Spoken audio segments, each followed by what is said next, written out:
ముఖ్యంగా మన రాష్ట్రంలో మరీ ముఖ్యంగా మన జిల్లా హెడ్ క్వార్టర్ అయినటువంటి మన అనంతపూర్ నగరంలో జరిగినటువంటి అభివృద్ధి సంక్షేమం రెండు కూడా మన ప్రియతమ శాసనసభ్యులు అనంత వెంకటరామరెడ్డి గారి సారథ్యంలో మన జగన్మోహన్ రెడ్డి గారు సహకారంతో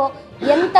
సంక్షేమాన్ని అభివృద్ధిని మన ప్రజలకు అందించాము అన్న విషయాన్ని ఈరోజు ప్రజలందరికీ మరింత సుపరిచితం చేయడం కోసం ముఖ్యంగా మన రాజకీయ అంశాలన్నింటినీ కూడా మరీ ముఖ్యంగా ఇది సామాజిక సాధికారత బస్సు యాత్రకు పిలుపునివ్వడం జరిగింది. కాబట్టి రాబో 29వ తారీఖున అనంతపురంలో జరగబోతున్నటువంటి సామాజిక బస్సు యాత్రను ప్రజలు ముఖ్యంగా బీసీ ఎస్సీ ఎస్టీ మైనారిటీలందరూ కూడా పాల్గొని మీకు చేకూరుస్తున్నటువంటి మేలును జగన్మోహన్ రెడ్డి గారు చేస్తున్నటువంటి కృషిని మరింత బలోపేతం చేస్తూ ఆయన మీకు చేసినటువంటి బలం మనకు చేకూరుస్తున్నటువంటి బలం మనందరం కూడా ఆయనకు మరింత బలాన్ని ఇచ్చి ప్రతి ఒక్కరు కూడా పాల్గొని ఈ కార్యక్రమాన్ని విజయవంతం చేసి అందరూ కూడా